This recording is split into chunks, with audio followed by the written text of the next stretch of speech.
In the quiet dark between stars, the royal ship of the Kalari moved without sound, its smooth silver body catching light from distant suns, like a mirror in the void. Inside the ship, Princess Lyra stood alone in the observation chamber, her tall, frame-still her opalescent skin shimmering faintly in the low light. Her eyes deep and wide held the color of storm clouds and starlight. Both Lyra was young for her kind, only 200 cycles old, though by human count that would be centuries. She had been trained in statecraft and battle in the old songs of her people, but none of that had prepared her for what she was about to see. Earth, a small blue world spinning in the blackness below, full of noise, color, and contradiction, the Kalari had watched humans for many turns of their planet. They saw how humans built towers, then tore them down, how they sang songs of love while pointing weapons at each other, how they cried over dead pets and launched fire into the sky just to watch it burn. They were messy, loud, and short-lived, yet they created art that made even Kalari hearts ache. Now the High Council had finally agreed to first contact, but not with armies or diplomats. They chose a single human, a woman named Claire, a scientist who studied ice and microbes in a frozen place called Antarctica. She had been brought aboard during a solar storm that hid the Kalari ship from human eyes. Claire stood in the center of the chamber, barefoot, in a plain gray suit. Her dark hair pulled back, her arms at her sides. She did not flinch when the door sealed behind her. She did not fall to her knees as Kalari subjects would. She simply looked at Lyra with calm eyes, as if she were observing a rare bird in the wild. "You are smaller than I expected," Lyra said, her voice soft like wind through glass. "And you glow like a deep-sea creature," Claire answered without fear. A ripple of surprise moved through the attendants who stood along the walls, but Lyra did not scold her. She tilted her head instead, curious. Over the next few days, Lyra insisted on showing Claire the ship herself. She took her through the light gardens where plants grew in spirals of color and memory. Vines hummed old stories when touched.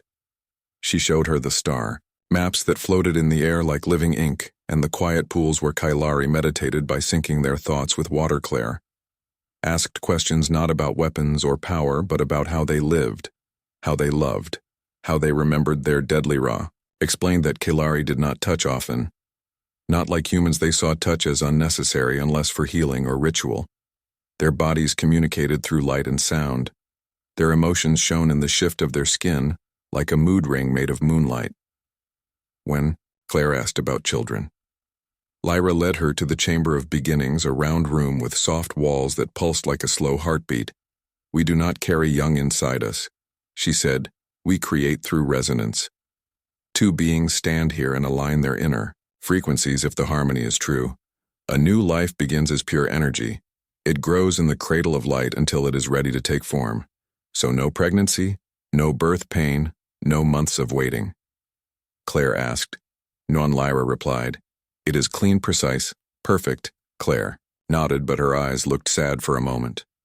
"You never wonder what it would be like to hold a child inside you, to feel it move." Lyra had never thought of it that way. The idea seemed inefficient, even dangerous, to carry another life within your own body, to risk your health for something so uncertain. Yet something in Claire's voice made her chest feel tight. One evening, Claire fell ill. She collapsed in the corridor, her skin hot, her breath fast. Lyra caught her before she hit the floor and carried her to the healing bay. The ship's healers scanned her with beams of light and shook their head. "Her biology is chaotic," one said. "Her cells divide too quickly. Her blood carries strange signals. Her body is in constant flux. She is unwell." Lyra said, "By our standards, yes, but not by hers." Another healer added, "This is normal for her kind. Their bodies are always changing, always preparing for something that may never come." Lyra stayed by Claire's side through the night. She watched the human sleep, her face tight with discomfort, sweat beading on her forehead every few minutes. Claire would whimper softly and curl into herself. At one point, Claire's hand reached out blindly, and Lyra took it without thinking. The moment their skins touched, Lyra felt a jolt. Not painful, but deep, like a chord struck inside her bones. Claire's pulse beat against her fingers, fast and uneven, like a bird trapped in a storm. When Claire woke, she was pale but smiling weakly. "Hey," she said, her voice rough. "You stayed?" "Of course," Lyra replied. "Why would I not?" Claire sat up, slowly wincing. You don't have to humans go through this every month, it's just part of being a woman. Lyra frowned. What do you mean? Claire explained simply, every month. My body gets ready. For a baby it builds a soft place inside me just in case. But if no baby comes, it all breaks down and I bleed for a few days, then I start over. Lyra stared at her. You bleed on purpose. Not on purpose, but by design. Claire said, it's how we're made. It means we can choose when to have children, not just when the stars line up, or when someone says it's timely. I sat very still. The idea was shocking to her. People never bled unless wounded. To bleed monthly by nature seemed cruel, wasteful even, tragic. But Claire shrugged. It's just life. It hurts sometimes, but it also means we have a say in our own future. That night Lyra could not sleep. She walked the empty halls of her ship, her mind full of questions. She had been taught that Kailari ways were perfect, that their calm, clean lives were the height of evolution, but now she wondered, was perfection really better than choice? Was order worth more than heart? The next morning she found Claire in the hydroponic bay, kneeling beside a small patch of soil she had brought from Earth in a sealed case. What are you doing? Lyra asked. Growing something, Claire said, holding up a tiny green shoot. It's a sunflower. It needs light, water, and time. That's all. Lyra watched as Claire gently patted the soil around the stem, her fingers stained with dirt, her face peaceful despite the pain she must still feel. You grow life from death, Lyra said softly. Claire smiled. This seed was dry and hard like a stone, but it remembered how to live. All it needed was a little care. Lyra knelt beside her. Then something she never did unless in ceremony, and looked at the small plant with new eyes. Humans were like this.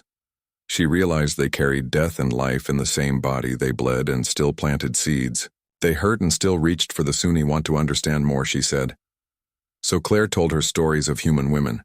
Women who walked miles for clean water, who stayed up all night with sick children, who fought in wars and wrote books and flew planes and taught school, and still came home to cook dinner and kiss scraped knees. Women who chose to have children and women who chose not to, and both were honored in their own way. Women who lost babies and kept living. Women who loved deeply, even when it hurt. Lyra listened until the ship's lights dimmed for night cycle. Later that day the High Council called her to the Grand Chamber, their tall forms glowing with disapproval. The human is too unstable, they said. Her biology is flawed, her emotions too strong. She is not fit for alliance. We will wipe her mind and return her to her world. She will remember nothing of us. Lyra stood before them, her back straight, her voice calm. Now the council hissed in unison. Princess, you forget your place. I remember. It clearly. Lyra said, I am a witness, and what I have seen is not weakness but strength. She turned and looked toward the door where Claire stood quietly, having been summoned as well. This woman bleeds every month for the chance to choose her own path. She endures pain so she can decide when to create life that is not chaos, that is courage. The council was silent. Then Lyra did something no royal had done in 10,000 cycles. She knelt not in shame, but in honoree. Ask not for treaty. I ask for respect. The eldest counselor studied her for a long moment, then sighed. Very well. We will watch longer. Claire would stay. As they walked back to the guest quarters, Claire reached for Lyra's hand again, and this time Lyra did not hesitate to take it. Thank you, Claire said. For what? For seeing me not as a mistake but as a person. Lyra looked at their joined hands, light meeting warmth, and for the first time she felt something new. Not just duty but connection. And in that moment she knew her world would never be the same. Weeks passed, and the quiet dance between the Kailari ship and the human vessel became routine. Messages flowed like gentle tides. Music from Earth played softly in the corridors of the silver ship, and Kailari light songs drifted back to the humans. Below, Lyra and Claire worked side by side on their proposal, a plan to build a shared space where both species could learn from each other, not as rulers and subjects, but as equals. But not all Kailari agreed. A faction of elders led by Counselor Voron believed humans were too wild, too emotional, too dangerous to be trusted. They whispered in the halls that Lyra had been corrupted by human weakness, that her choices were reckless, that she no longer thought like a true Kailarioni knight. As Lyra walked alone through the memory garden, She heard footsteps behind her. Princess Voran said, his voice cold. You spend too much time with the human. She turned to face him, his skin dull with disapproval, his eyes sharp like broken glass. And you spend too much time fearing what you do not understand. Lyra replied. Fear is wisdom, he said. Humans bleed. They break. They die in moments. They cannot control their own hearts. How can we trust them with our future? Because they choose to keep going, even when it hurts, Lyra said, because they build gardens in the snow because they love, even when it might end in loss. That is not weakness. That is courage. Vorden sneered. Courage is control, not chaos. Then you have never truly been brave. Lyra said and walked away. The next day the council called an emergency meeting. Vorden presented evidence. He had gathered secret recordings of Claire speaking about human war, human pain, human mistakes. He twisted her words to make her sound unstable, dangerous. She admits. Her people destroy themselves, he said. Why would we open our world to such chaos? Lyra stood before them, her voice steady. Claire spoke the truth, not to boast but to heal. She showed us her scars, so we would not fear them. But the council was divided. Some believed Lyra, others sided with Vorden. In the end they reached a compromise. Claire would be returned to Earth within 3 days, and all contact would be suspended until further notice. No new proposals, no shared center, no more visits. Lyra's heart sank, but she did not argue. She knew fighting would only make them dig in deeper. When she told Claire the news, the human woman sat quietly for a long time, then nodded. I knew it wouldn't last forever, she said. But it changed you, Lyra said, and you. Claire smiled. They spent the next 2 days together, not in grand plans but in small moments. They walked the gardens, they braided each other's hair. They sat in silence, watching stars rise and fall. On the final evening, Claire gave Lyra a small cloth bag. What is this? Lyra asked. Open it. Inside were seeds: sunflower, carrot, basil, and one tiny dried pod from a plant called hope flower, Claire's grandmother's favorite plant. Then when you feel lost, she said, they'll remind you that life grows, even in strange soil. Lyra held the bag tightly, then reached into her robe and pulled out a smooth blue crystal. It pulsed gently with soft light. This is a resonance stone. She said, it holds a piece of my frequency. If you ever need me, just hold it and speak my name. It will find a way to reach me. They hugged, then longer and tighter than before. Thank you for seeing me, Claire whispered. Thank you for teaching me how to feel. Lyra replied. The next morning the shuttle waited in the bay. Claire stepped inside wearing the same gray suit she arrived in, but her eyes were different now, full of sorrow, but also peace. As the hatch closed, Lyra placed her hand on the cool metal and whispered, I will not forget. The shuttle lifted silently and vanished into the blue back on Earth. Claire returned to her station in Antarctica, the wind howling, the ice endless. But she was not the same woman who left. She carried stars in her heart and seeds in her pocket. On the Kalari ship, silence returned, but it felt heavier now. Emptily, Ro went to the greenhouse and planted the first seed in a small pot of earth. She watered it with care and sat beside it as the ship drifted above the clouds. Days turned to weeks. Vorden and his followers grew louder, demanding Lyra be stripped of her title for her human sympathies. But something unexpected happened. Young Kaelari began to ask questions. They watched the recordings Claire left behind. Not the ones Vorden twisted, but the real ones where she laughed, cried, planted seeds and spoke of love and loss. They saw how she bled and still built, how she hurt and still hoped. And they began to wonder. One evening, a young attendant named Nira came to Lyra's chamber. Princess, she said softly, I have a question. Do you think we could ever choose like humans? Dolira looked at her and saw not rebellion but curiosity, the same spark that had once lived in her own chest. I think we already can.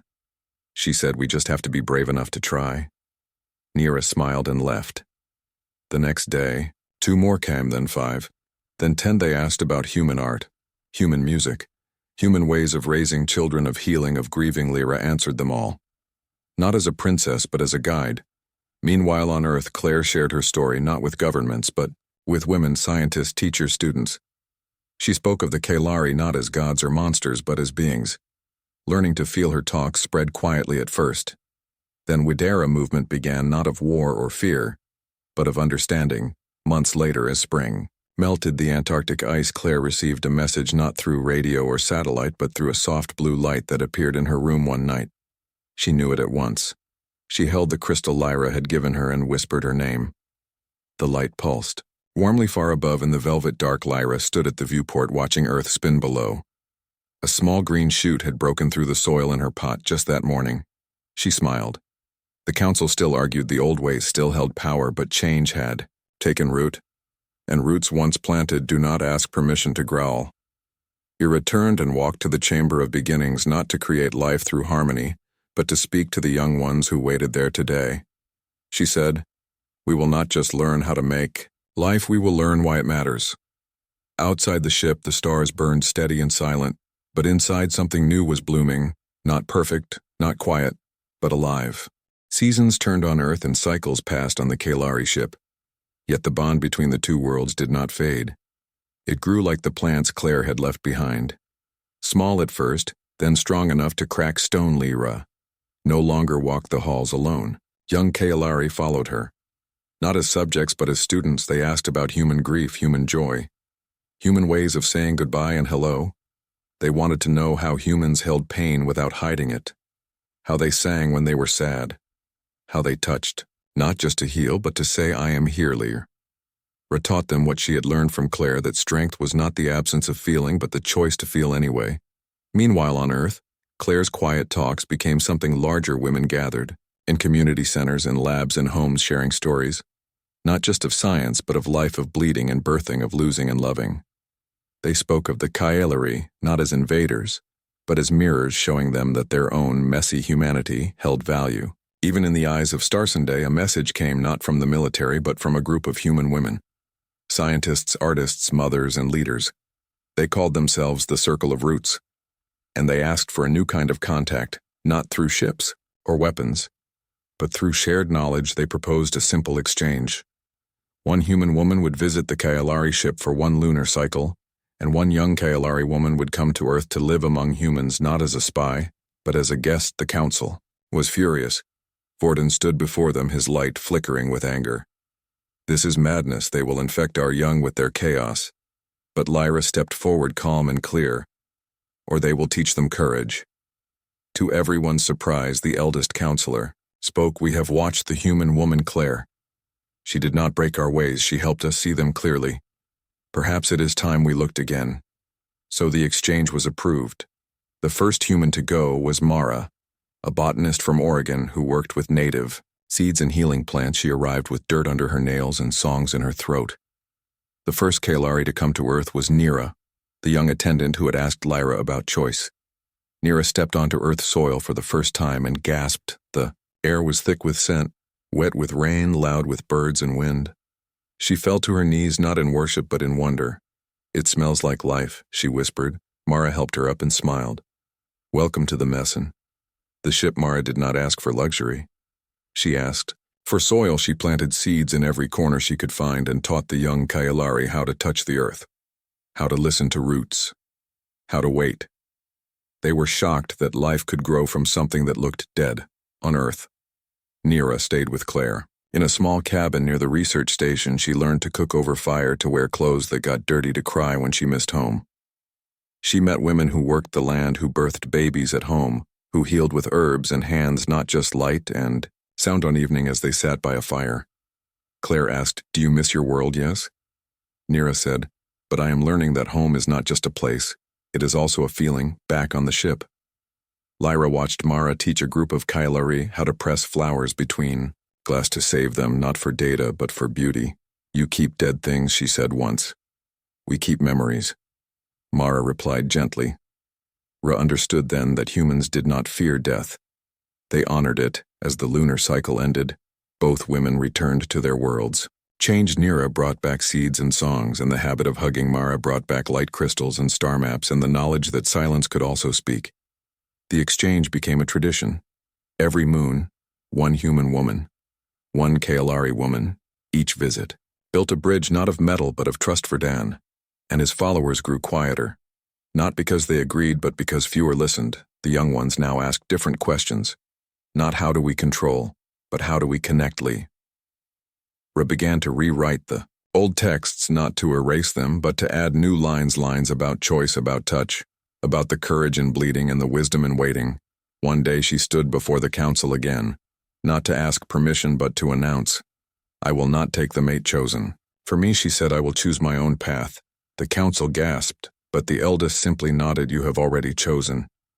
And so Lyra stepped fully into her power, not as a perfect princess, but as a woman who had learned from another kind of woman that love was not harmony alone, but also the willingness to be out of tune and still stay on Earth. Claire received a new message this time, not a light but a voice, carried on a quiet frequency. It was, "Lyra, we are building the center," she said, "the first one will be on the moon, a place where our children can learn both ways." Claire smiled, tears in her eyes. "Good." And Lyra added, "I planted all the seeds you gave me. They are growing as the years passed." The center rose on the gray moon dust, its walls made of Kailari. Light and human steel inside. Children of both kinds played together. Kailari children learned to hold dirt in their hands. Human children learned to sing with light in their voices and in the garden. At the center's heart grew a sunflower, tall and golden, its face turned always to the light. Claire visited once with gray in her hair and lines on her face. Lyra met her at the gate, older too. Her glow softer, her eyes deeper. They did not speak at first, they just held each other. Then Claire pointed to the sunflower and said it remembered how to live. And Lyra whispered, "So did we, far above and far below." Two worlds turned not in perfect sync, but in shared rhythm, messy, beautiful, and full of heart. And in that rhythm a new story began, not of conquest or fear, but of women who bled and bloomed and taught the stars how to feel. In the days that followed, Lyra and Claire spent more time together than protocol allowed.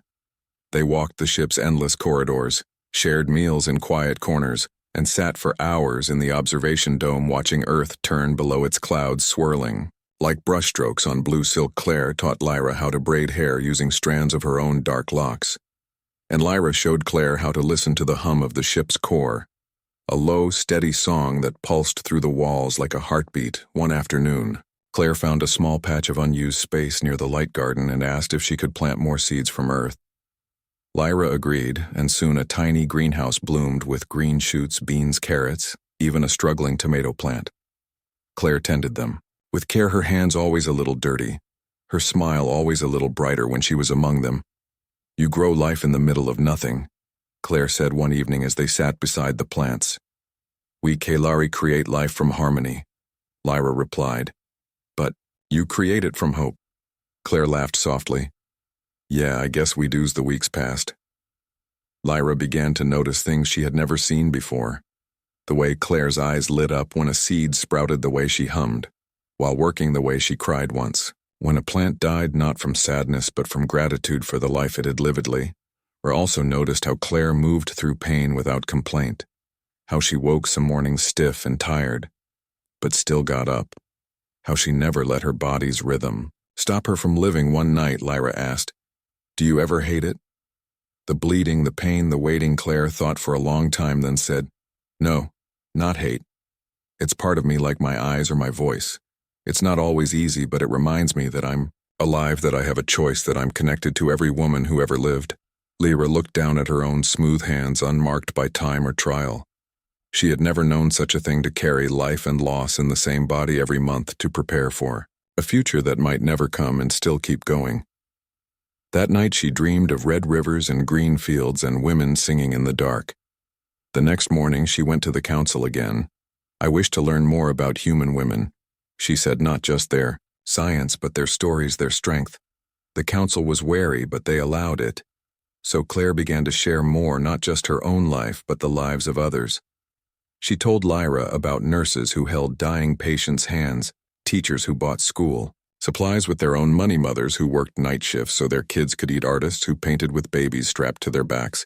She spoke of women who marched for rights, who healed wounds, who flew ships, who led nations, who stayed home and loved quietly. And through it all, Lyra listened, her heart opening like a flower in slow motion. One day, Claire showed Lyra a small device from Earth, a phone. It held pictures of her family, her friends, her dog back in Montana. Lyra stared at the images, faces full of joy, tears, laughter, wrinkles, and freckles, all marks of a life fully lived. "Your people wear their lives on their skin," Lyra said. We do, Claire said proudly. Every scar, every gray hair, every laugh line tells a story. Kalari hid, their age, their pain, their past behind perfect skin and calm faces. But humans wore theirs like badges. Lyra began to wonder if hiding pain made it disappear or just made it lonelier. As the ship orbited Earth, the two women grew closer. They shared secrets, fears, dreams. Claire admitted she had once lost a pregnancy early on and how it had broken her for months, but she had kept going because life demanded it. Lyra confessed she had never made a real choice in her life. Everything had been planned. From birth, her studies, her duties, her future mate, all decided by the council. You've never chosen anything, Claire asked gently. Not truly not. Then choose something now. Claire said even something small, so Lyra chose to skip a formal meditation session. To help Claire repot her plants, she chose to eat human food even though it tasted strange. She chose to hold Claire's hand in public even when attendants stared. Each choice felt small, but each one made her feel more real. One evening as they watched a storm roll across the Pacific Ocean, Claire turned to Lyra and asked, Do you think your people could ever understand us? Not all of them, Lyra said, but some will, and that is enough. Just then an alarm sounded through the ship. Soft but urgent. The council summoned them both in the grand chamber.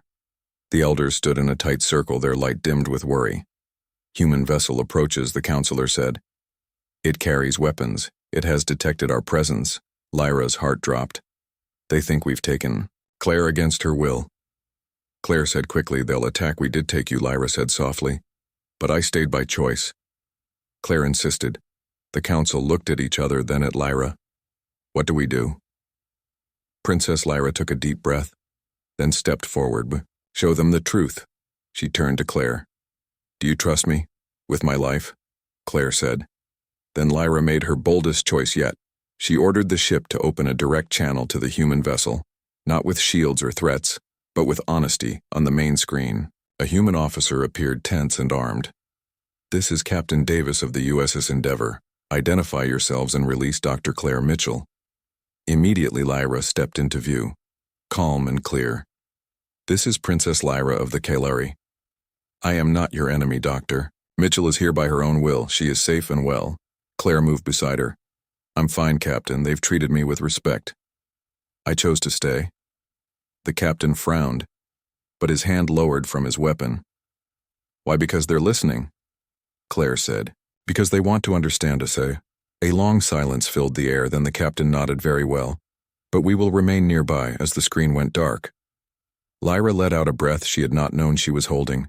You just risked your standing for me, Claire said, and you risked your life to come here. Lyra replied, We are even. That night they sat in the greenhouse, the plants rustling softly around them. Do you think this will change things? Claire asked. Yes. Lyra said slowly. It already has. For the first time. The Kalari had shown trust, not power, and humans had shown patience, not fear in the days that followed. The human ship stayed close, but peaceful messages passed between them. Small exchanges of data, music, even recipes. Lyra began writing a new proposal. For the council, a plan to open a shared learning center where Kalari and humans could study each other. Not as threats, but as partners. Claire helped her draft it. Her words, simple, strong, full of heart. One morning, as they worked, Lyra looked at Claire and said, You have changed. Claire smiled. You were always ready to change, you just needed someone to show you how. As the sun rose over Earth, casting golden light through the dome, Lyra reached for Claire's hand again, and this time she did not let go. She knew her path would not be easy. The council would resist, many of her people would not understand. But for the first time she felt certain true. Strength was not in perfection, but in the courage to grow, and as she watched Claire water her plants humming softly under her breath, Lyra knew she had found not just a friend but a teacher, a mirror and a spark. The future was uncertain, but for the first time it felt full of light. Years flowed like rivers and the moon center became a place of quiet magic. Children of both kinds walked its halls barefoot and bare-skinned, some glowing softly, others sun-kissed and freckled. They learned to speak in light and in words to grow, food in soil and in crystal to heal with hands and with hums. Claire visited often, now in her 60s, her steps slower but her eyes still bright. She brought new seeds each time, and stories from Earth villages where girls now studied both botany and star songs. Lyra met her at the gate every visit, same as the first. They would walk to the garden, where the original sunflower had long died, but its children stood tall in golden rows. One spring, Claire arrived with a young woman named Leah. Her granddaughter, smart, quiet, with Claire's eyes and Lyra's curiosity. This is the place, she told Leah, where two worlds learn to hold hands. Leah looked around wide-eyed at the floating lights, the singing walls, the children laughing in two tongues. Is it real, she asked, more real than most things. Lyra said, kneeling to her level, we built it from trust, not from power. That summer Leah stayed at the center. She learned to braid Kalari hair and plant earth beans. She sat with elders from both sides and asked them how they knew when to let go and when to hold on. Meanwhile, on the Kalari homeworld, change moved like roots under stone. More young ones chose their own paths. Some delayed creation to study human art. Some formed bonds not for resonance, but for joy. Vorden and his followers faded into silence, not defeated but simply outgrown like old skin. The council still existed, but its voice was no longer the only one. Lyra now served not as princess alone, but as bridgekeeper. A title she had made herself one evening as she and Claire sat watching the earth rise over the moon's edge. Claire said, I think it's time. Time for what? Time for me to stop coming. Lyra looked at her quickly, but Claire smiled gently. My body is tired, the journey is long, and my work is done. You're not done. Claire said softly. I planted the seed, you grew the garden, now it's theirs. She pointed to Leah, who was teaching a group of Kalari children how to press petals into paperly. Lyra felt a deep ache, but also pride. You will always be here, she said, touching her chest. And you will always be in my bones, Claire replied. They did not say goodbye that night. They simply sat in the quiet, knowing some bonds do not need words to last. Months later, when news came that Claire had passed in her sleep surrounded by family and sunflowers, Lyra stood alone in the garden for a long time. Then she did something no Kalari had ever done. She cried, not silent tears, but deep, shaking sobs that echoed off the crystal walls. The children came quietly and sat with her, not to fix her pain, but to share it. In the days that followed, the center held a ceremony, not Kalari, not human, but both. They sang songs of earth and stars. They planted a new row of seeds in Claire's name, and they told her story to every child who would listen. Leah stayed on as a teacher, her voice carrying Claire's warmth and Lyra's wisdom. Time moved on. Decades later, the center had grown into a network of learning places on Mars, on Titan, even on distant Kalari outposts. Human women and Kalari women led them together, not as rulers but as partners. Lyra, now silver-haired and slower herself, still walked the garden every morning. She spoke to the plants as Claire had taught her, and sometimes she swore she heard a laugh on the window. Day, a young Kalari girl came to her holding a small blue flower. I found it growing near the old sunflowers. She said, it's not in any of our records. Lie. Ra took it gently, its petals soft, its stem strong. It's a hope flower, she whispered. Claire's grandmother's favorite. But how did it get here? The girl asked. Lyra smiled. Some seeds wait a long time to grow. That night she stood at the observation deck watching Earth, a blue jewel in the dark. Her people had once thought perfection was silence, but now they knew better. Perfection was a child's laugh in two languages, a shared meal, a hand held in grief, a choice made with heart. She thought of Claire not with sorrow, but with gratitude, because of her the Kalari had learned to bleed in spirit if not in body, to risk, to feel, to choose. And because of Lyra, humans had learned they were not broken for being messy, that their short lives were not less but more because they burned so bright.